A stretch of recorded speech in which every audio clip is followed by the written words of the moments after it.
누구나 한 번쯤 이런 생각을 해본 적 있을 겁니다. 죽으면 과연 끝일까? 아니면 또 다른 시작이 있을까?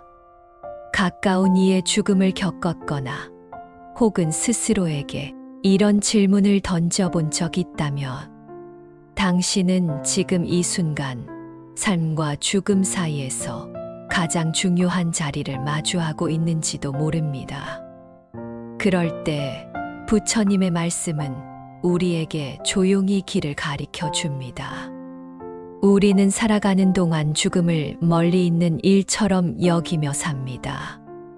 하지만 누군가의 죽음을 가까이에서 마주하거나 문득 스스로의 끝을 떠올리는 순간이 찾아오면 삶 전체가 흔들리는 것 같은 낯선 감정에 휩싸이곤 합니다. 죽음은 우리 모두가 반드시 맞이해야 할 길임에도 불구하고 대부분의 사람들은 그 순간을 어떻게 준비해야 할지 몰라 막연한 두려움으로 피하려고만 합니다. 그러나 부처님께서는 말씀하셨습니다. 죽음은 끝이 아니라 흐름이다.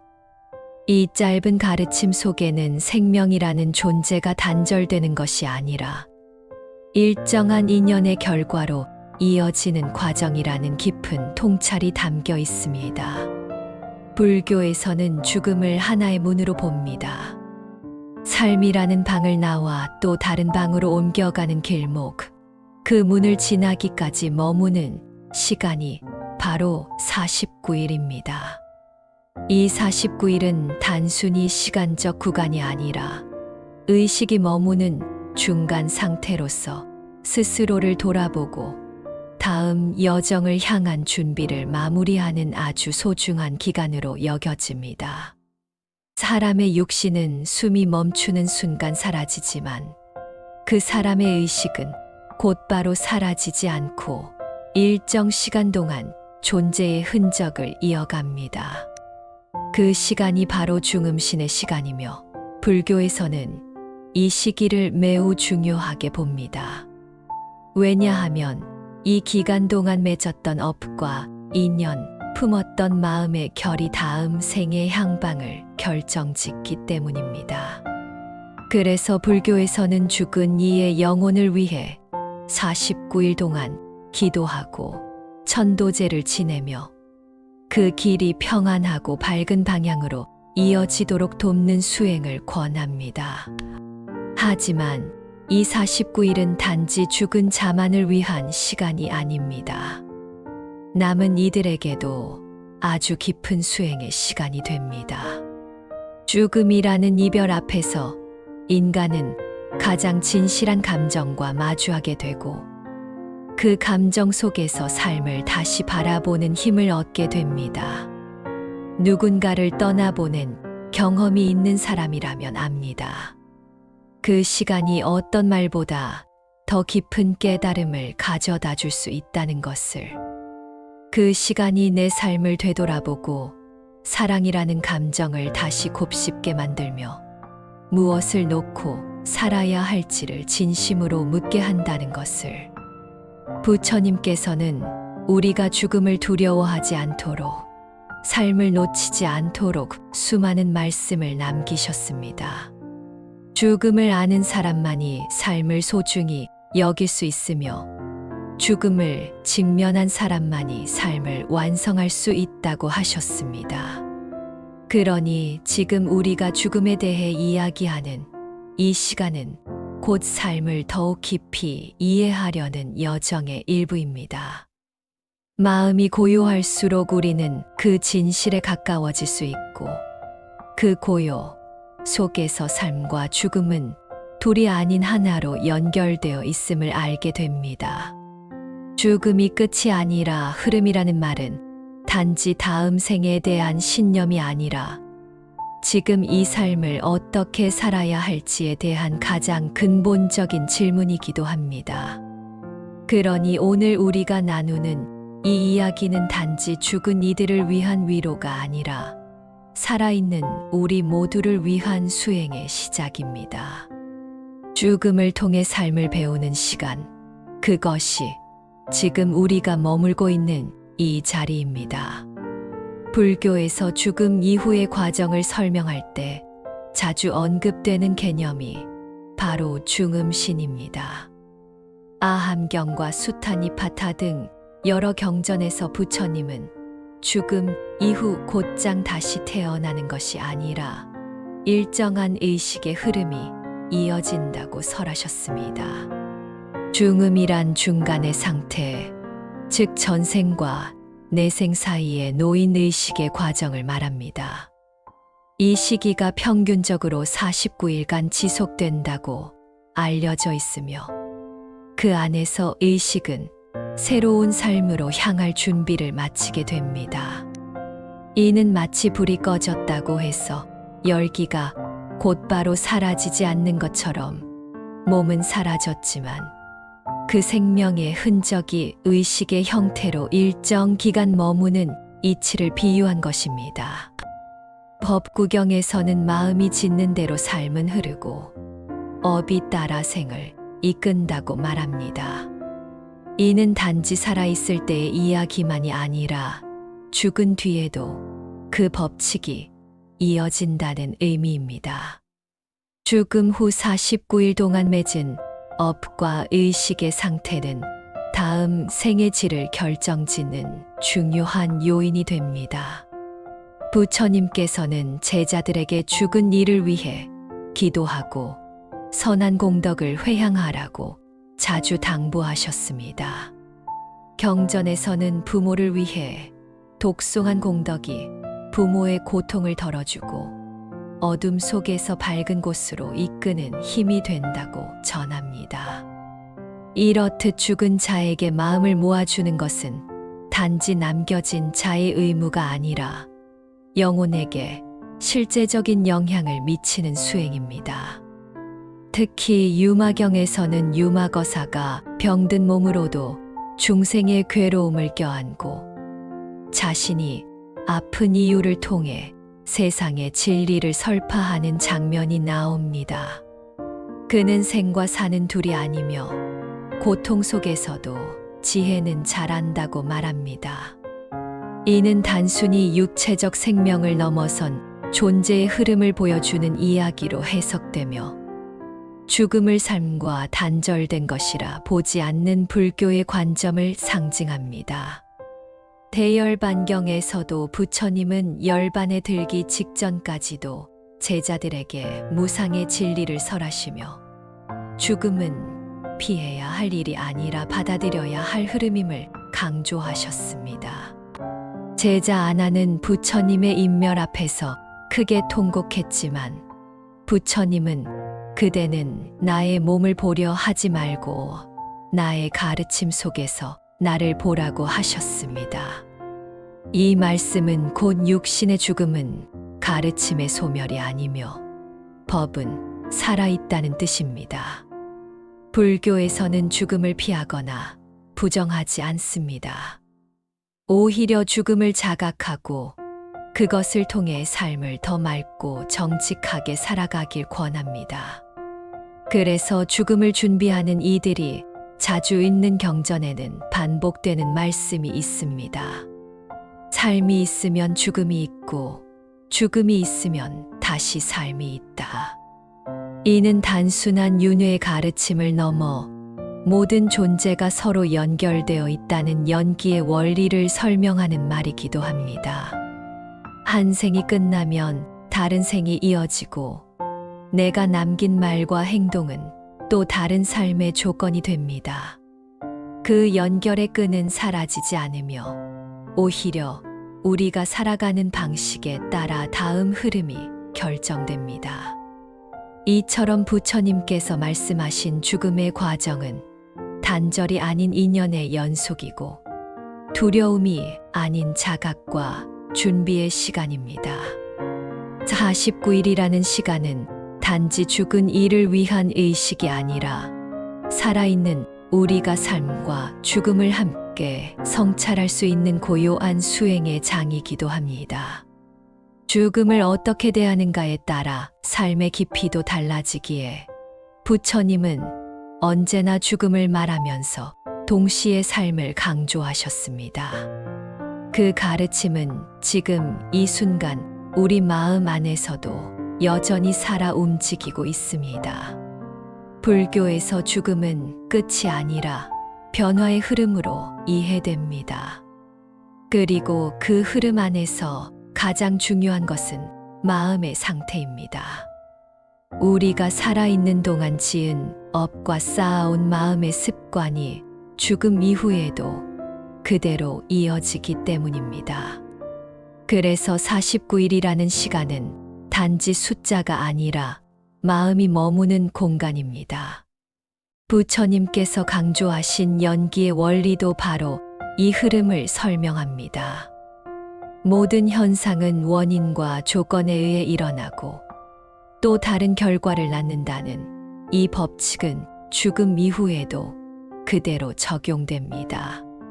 즉, 우리가 어떤 마음으로 떠나는지, 그리고 남은 이들이 어떤 마음으로 보내주는지에 따라 그 의식의 흐름이 달라질 수 있습니다. 마음이 맺은 인연은 에너지처럼 남아 다음 생의 조건을 만들고 그 인연의 무늬는 업이라는 이름으로 다시 피어납니다. 여기서 중요한 것은 이 모든 과정이 의식 안에서 일어난다는 점입니다. 중음신의 시간은 의식이 맑아지는 시간입니다. 무거웠던 감정들이 정리되고 욕망과 집착이 희미해질 때 의식은 스스로 가볍고 밝은 방향으로 향하게 됩니다. 이 흐름은 살아있는 우리에게도 동일하게 작동합니다. 슬픔을 감싸 안고 애도를 반복하는 시간 속에서 남은 사람의 마음도 서서히 정화됩니다. 처음에는 울분과 허무함이 올라오지만 시간이 지나며 그 감정은 다정한 그리움으로 변하고 끝내는 고요한 감사로 가라앉게 됩니다. 이 과정은 곧 중음신의 흐름과 나란히 존재하는 또 하나의 마음 수행입니다. 그 흐름 안에서 삶과 죽음은 서로를 비추는 거울이 되고 죽은 이를 위로하는 동시에 산 자의 마음도 치유됩니다. 이것이 부처님께서 49일의 의미를 강조하신 이유입니다. 수행은 혼자만의 깨달음이 아니라 관계 속에서 맺는 자비의 연결입니다. 우리가 고요한 마음으로 기도할 때 그 마음은 말없이 상대에게 닿고 그 울림은 의식의 방향을 조금씩 바꿔놓습니다. 죽음 이후 의식이 맴도는 그 시간 동안 우리가 건네는 말, 생각, 기도는 단순한 위로가 아니라 생을 넘어선 소통이 됩니다. 죽은 이에게 평안히 가라는 말은 나의 이기적 이별이 아니라 그를 위한 가장 다정한 배웅입니다. 살아있는 우리가 괴로움에 잠겨 있다면 그 무게는 떠난 이의 의식에도 머물 수 있습니다. 그래서 불교에서는 죽은 이를 위한 기도와 함께 살아있는 이들의 마음도 정화하기를 권합니다.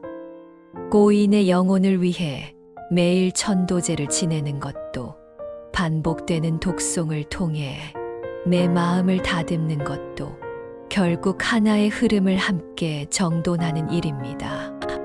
그 과정에서 우리는 죽은 이를 놓아주고 동시에 삶을 다시 붙잡는 힘을 얻게 됩니다. 이처럼 죽음 이후 49일이라는 시간은 단순히 영혼을 위한 준비 기간이 아니라 남은 이들의 삶이 새롭게 시작되는 전환점이 됩니다. 그 시간을 진심으로 보내면 죽음은 더 이상 공포가 아닌 감사가 되고 이별은 단절이 아닌 연결로 남습니다. 부처님께서 생과 사를 둘이 아니라고 말씀하신 이유는 삶과 죽음이 서로를 이끌어주기 때문입니다. 삶이 고요하면 죽음도 고요해지고 죽음을 정성껏 맞이하면 삶 또한 맑아집니다. 이 원리는 단지 수행자에게만 적용되는 것이 아니라 오늘을 살아가는 우리 모두에게 깊은 위로와 안내가 됩니다. 마음이 흐르면 삶이 흐르고 그 흐름이 죽음을 넘어 다시 삶으로 이어진다는 것. 그것이 부처님께서 우리에게 남겨주신 지혜입니다. 한 어머니가 있었습니다. 그녀는 갑작스럽게 남편을 먼저 떠나보내야 했습니다. 세상을 잃은 듯한 절망감 속에서 그녀는 아무 말도 할 수 없었고 누구와도 죽음에 대해 이야기하지 못했습니다.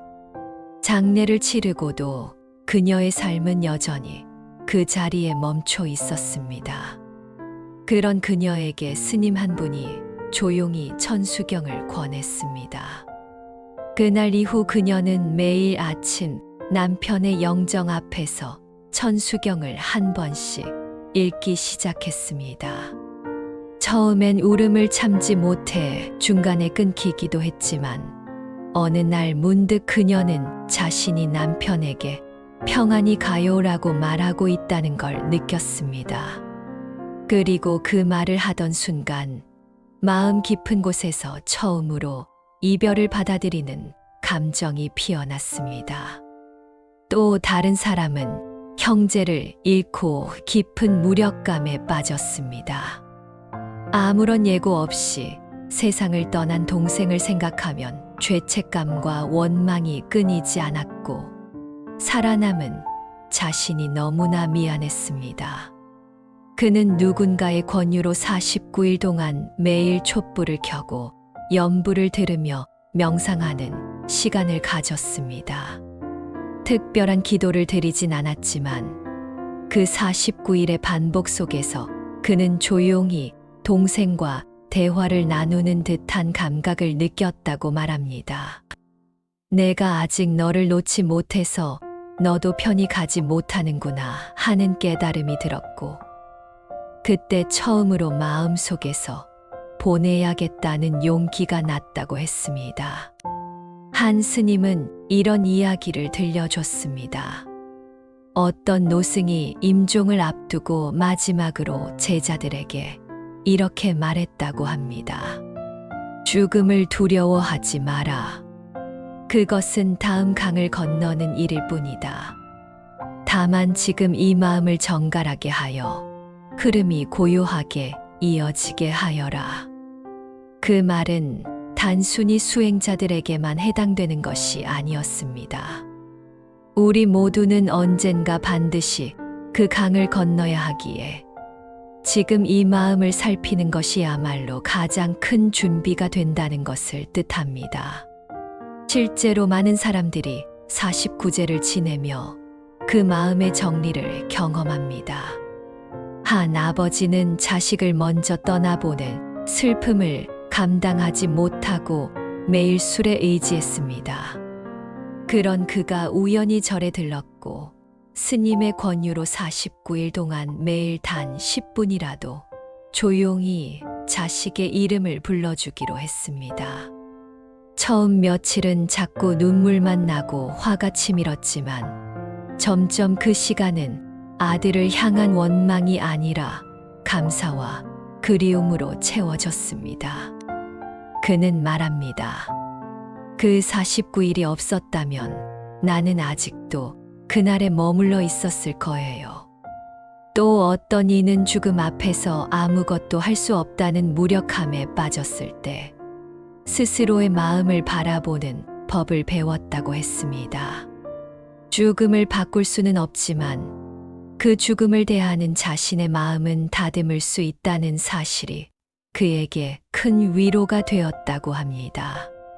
그는 매일 다이어리에 이렇게 적었습니다. 오늘도 당신을 위한 마음을 보냅니다. 그 마음이 당신에게 닿길 바랍니다. 그렇게 반복되는 한 문장이 그에게는 하나의 기도였고 또 하나의 회복이었습니다. 이처럼 죽음은 단절이 아닌 흐름이며 그 흐름을 잘 보내기 위한 우리의 마음은 언제나 의미 있습니다. 49일은 단지 숫자가 아니라 남겨진 우리가 할 수 있는 최선의 수행이자 마지막 인사입니다.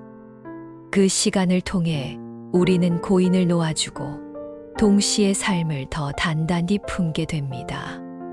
부처님의 말씀은 먼 과거의 가르침이 아니라 지금 이 순간 우리 마음의 작동 방식과 고통의 치유에 대해 알려주는 따뜻한 안내입니다. 그리고 그 말씀은 수많은 사람들의 마음 안에서 실제로 작동하고 있습니다. 어떤 사람은 이렇게 말할지도 모릅니다. 죽은 사람을 위해 기도한다고 뭐가 달라지나요? 그건 남은 사람들의 위안일 뿐 아닐까요? 이 질문은 매우 현실적이고 정직한 반응입니다. 실제로 기도라는 행위가 죽은 이에게 어떤 영향을 미치는지 그 효과를 눈으로 확인할 수 있는 것은 아니기 때문입니다. 하지만 불교에서 말하는 기도란 단지 소원을 비는 행위가 아니라 의식을 맑게 하고 인연을 정리하며 에너지를 회향하는 깊은 수행입니다. 기도를 하며 고인을 떠올리는 순간 우리는 그 존재와 다시 연결되고 그 마음을 통해 내 안의 혼란도 함께 정돈됩니다. 부처님은 이렇게 말씀하셨습니다. 남에게 향하는 자비는 먼저 자신을 정화시킨다. 죽은 이를 위한 기도는 결국 살아있는 나의 마음을 밝히는 수행이며 그 맑은 마음은 인연을 따라 반드시 닿는다고 하셨습니다. 또 어떤 이들은 말합니다. 나는 종교가 없어서 불경을 듣거나 기도문을 외우는 것이 어색해요. 꼭 그렇게 해야 하나요? 이 질문도 많은 사람들이 공감하는 부분입니다. 불교는 특정 신념을 강요하지 않습니다. 천수경을 듣거나 경전을 독송하는 것도 형식이 아니라 마음의 흐름을 다듬는 도구일 뿐입니다. 중요한 건 그 소리에 귀 기울이고 싶은 마음, 그 울림에 자신을 맡겨보려는 태도입니다. 반복되는 염불은 마음을 비우고 고요에 닿게 하며 그 고요 속에서 우리는 스스로를 정화시키는 힘을 갖게 됩니다. 꼭 불자여야만 가능한 것이 아닙니다. 마음이 움직이는 사람이면 누구나 기도할 수 있고 누구나 수행의 문 앞에 서 있을 수 있습니다. 또 어떤 이들은 이렇게도 말합니다. 죽음은 이미 일어난 일이잖아요. 지나간 일에 너무 오래 머무는 게 무슨 의미가 있죠?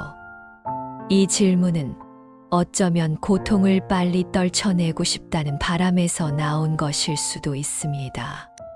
하지만 정리되지 않은 감정은 사라지지 않고 다른 방식으로 우리 삶에 머뭅니다. 억눌러도 사라지지 않는 감정이 있고 정면으로 마주해야 비로소 놓아지는 고통이 있습니다. 49일의 시간은 그 감정을 억누르거나 잊으려는 것이 아니라 천천히 정리하며 받아들이는 과정입니다. 그 시간을 진심으로 통과한 사람은 이별의 고통을 넘어 사랑의 기억으로 머무를 수 있고 그 기억은 삶의 힘으로 다시 피어납니다. 이미 떠난 사람인데 뭘 더 해줄 수 있겠어요?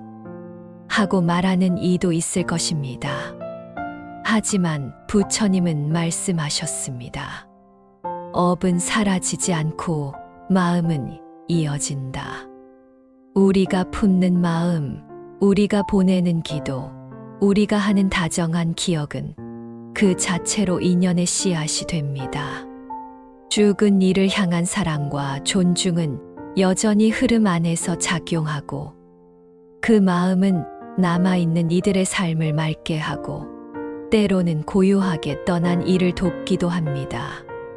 불교는 눈에 보이지 않는 세계를 맹목적으로 따르지 않습니다. 대신 그 마음의 움직임이 삶과 죽음을 어떻게 연결하는지 조용히 바라보도록 안내합니다. 수행은 형식보다 태도이며 결과보다 마음입니다. 기도한다고 모든 슬픔이 사라지는 것은 아니지만 기도하지 않으면 마음속 슬픔이 어디에도 머물 자리를 찾지 못합니다. 49일은 그 슬픔의 자리를 마련하고 그 자리를 비움으로써 다시 삶을 채울 수 있도록 도와줍니다. 죽은 이를 위한 기도는 결국 내 마음을 위한 기도이며 그 마음이 정갈할수록 우리는 더 깊은 평온에 다가갈 수 있습니다. 반론은 언제나 진지한 고민에서 비롯됩니다. 불교는 그 반론을 외면하지 않고 오히려 수행의 입구로 삼습니다. 괴로움이 있는 곳에 자비가 닿을 수 있도록 의심이 있는 자리에도 부처님의 가르침은 언제나 조용히 함께합니다. 죽음 이후 49일이라는 시간은 단지 지나가는 숫자가 아니라 마음을 다스리고 인연을 정리하는 소중한 수행의 공간입니다. 이 시간을 깊고 의미 있게 보내기 위해 우리는 특별한 자격이나 형식을 갖출 필요가 없습니다. 중요한 것은 마음을 담아 진심으로 실천하는 것입니다. 가장 쉬운 시작은 기억 명상입니다. 조용한 공간에 앉아 눈을 감고 떠나간 일을 떠올려 보세요. 함께한 기억 중 가장 따뜻했던 순간 하나를 고요히 떠올리며 그에게 말을 건넵니다. 당신과 함께해서 감사했습니다. 당신이 평안하시길 바랍니다. 이 말은 짧지만 마음 깊이 울림을 남깁니다.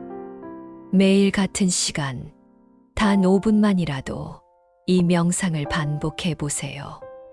반복 속에서 감정은 정리되고 이별은 고요하게 받아들여집니다. 또 하나의 실천은 기도 일기입니다. 떠난 이를 위해 혹은 내 마음을 위해 하루 한 문장이라도 좋습니다. 오늘 당신이 생각났습니다. 그리움이 고요해지길 바랍니다. 이 문장을 매일 기록하는 것만으로도 마음은 정돈되고 정성은 에너지가 되어 흐릅니다. 불교에서 말하는 회향이란 내가 닦은 공덕을 타인에게 돌리는 행위입니다. 작게는 오늘 하루의 선한 마음을 고인에게 전하는 것으로도 충분합니다. 좋은 생각 하나, 다정한 말 한마디, 누군가를 위해 기도하는 시간은 모두 회향이 될 수 있습니다. 수행자들이 강조하는 연불 수행도 삶 속에서 어렵지 않게 실천할 수 있습니다. 아침에 눈을 뜨자마자 짧은 연불을 틀어놓고 듣는 것으로 하루를 시작해 보세요. 일정한 리듬과 울림은 흩어진 마음을 모으고 고요한 주파수로 하루를 열어줍니다. 천수경이나 법구경을 따라 듣는 것도 좋고 뜻을 완전히 이해하지 못하더라도 그 음성 안에서 내면이 정화되는 경험을 할 수 있습니다. 49일 동안 하루 한 번 연불을 듣고 그 마음을 떠난 이에게 전하는 마음으로 앉아 있는 것만으로도 그 시간은 수행이 됩니다. 또 한 가지는 감사 돌이키기입니다. 떠나간 이를 생각할 때 생기는 슬픔이나 아쉬움을 그대로 두지 말고 그 사람이 나에게 남긴 좋은 영향들을 떠올려 보세요. 당신 덕분에 내가 이런 마음을 배웠습니다. 그 기억 덕분에 지금 내가 웃을 수 있습니다. 이렇게 한 문장씩 정리해 보는 것도 의미 있는 실천입니다. 그것은 단지 기억이 아니라 그 인연을 나의 삶에 다시 꽃 피우는 일입니다. 혹시 아이들과 함께라면 간단한 의식을 만들어도 좋습니다. 작은 촛불을 켜고 다 함께 그 사람을 떠올리며 평안히 가기를 바라는 말을 조용히 나누는 것입니다. 이 의식은 아이들에게도 죽음을 따뜻하게 받아들이는 마음을 길러줄 수 있습니다. 이렇게 일상 속에서 작고 조용한 실천을 반복하면 49일이라는 시간은 고인의 길을 비춰주는 등불이 되고 살아있는 우리에게는 새로운 마음 공부의 시간이 됩니다. 수행은 특별한 것이 아닙니다. 오늘 내가 건넨 다정한 인사, 누군가를 위해 기도한 시간, 스스로를 다독인 말 한마디, 그 모든 것이 부처님께서 가르쳐 주신 자비의 길입니다. 지금 우리가 할 수 있는 최선의 기도는 애써 떠나보내는 것이 아니라 사랑으로 기억하는 일입니다. 그리고 그 기억이 내 마음을 고요히 만들고 그 고요가 죽은 이의 흐름에 닿는다면 우리는 서로의 인연을 가장 아름다운 방식으로 마무리하게 되는 것입니다. 오늘 하루 단 한 번이라도 그를 위한 다정한 생각을 떠올려 보세요. 그 마음 하나가 지금 이 순간을 수행으로 바꾸는 시작이 됩니다. 죽음은 끝이 아니라 흐름입니다. 우리가 그 이별을 어떻게 기억하고 어떻게 보낼 것인가에 따라 삶의 결도 달라집니다. 49일이라는 시간은 떠난 이를 위한 기도이자 남은 이의 마음을 정리하는 고요한 수행입니다. 삶과 죽음이 둘이 아닌 하나의 흐름 안에서 연결되어 있다는 부처님의 말씀처럼 이별은 단절이 아니라 인연의 또 다른 형태로 남습니다. 세상 모든 부모님께 말씀드립니다. 그 어떤 위로도 충분하지 않겠지만 당신의 사랑은 이미 그 아이의 길을 밝혀주었고 그 마음은 결코 사라지지 않습니다. 당신은 누구보다 다정한 부모였고 지금 이 순간에도 깊은 수행의 길 위에 계십니다. 이 영상을 끝까지 함께 해주셔서 감사합니다. 당신이 보내는 그 조용한 마음 하나가 누군가에게는 빛이 되고 당신에게는 고요한 자비가 되기를 바랍니다. 구독과 좋아요는 부처님께 드리는 작은 향입니다.